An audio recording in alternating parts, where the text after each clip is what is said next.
My name is Jake Oelman, and I have been a filmmaker for just over 20 years now. Right now I'm working on a movie, I'm finishing a movie called Dear Sidewalk. It's about a 24-year-old postal worker who lives in an old sailboat in his best friend's front yard driveway, and he falls for an older woman on his route. So it's about two people kind of at a crossroads. She's at a midlife crisis, he's at a quarter-life crisis, and their lives sort of intersect, and it's a sweet little story about the two of them.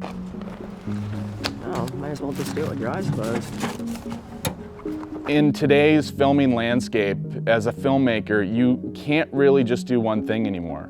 You have to do multiple things, especially if you want to be a director or a writer. You're not going to subsist off of doing that as a young filmmaker. There's just not enough jobs, there's too much competition. So you really have to find different ways to be involved in film where you can make a living doing it. So, I mean, for me personally, it was writing, it was producing, it was directing, but it was shooting and editing. I mean, a lot of shooting and editing. Prior to me directing Dear Sidewalk, I had produced the Electric Daisy Carnival experience, which was a one-night only in theaters type event that played around the country. And EDC, for those who don't know, is the largest music festival in the country.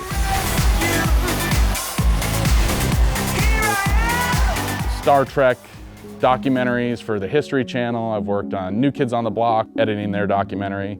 I've shot a ton of music videos. I've done a bunch of commercials. As a new filmmaker, you do not want to stifle your creativity. You don't want to stifle that kind of spontaneity that is so important to film, but you also need to realistically think about the finances involved, what the end game is. But if you're looking to tell a story and return investor money, you have to be more concise in how in terms you're going about telling your story. And in approaching the movie, Tom Lemke and I, who's the DP, what we had decided on was the Canon C300. And the reason that we chose that camera was a lot of it had to do with form factor. At the same time, keeping a small footprint, we wanted to make sure that we had good resolution, a good image quality.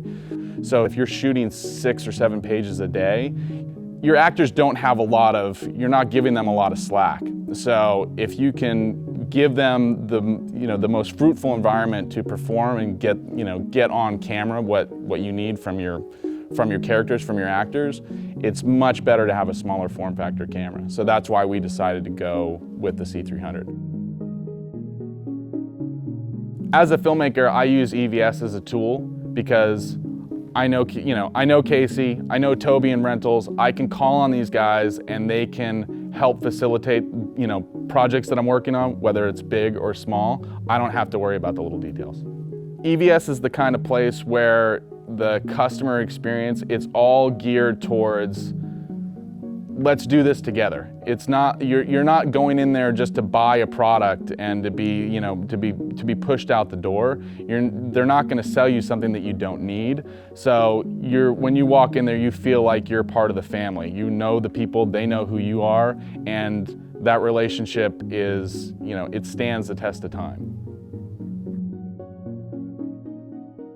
My best advice for young filmmakers is to just get out there and get your feet wet. Just start telling stories right away, whether it's a webisode, whether it's a little commercial or what have you. You need to get into that rhythm of storytelling and filmmaking, and you can't wait too long to do it. You just have to do it. I mean, there's no other option.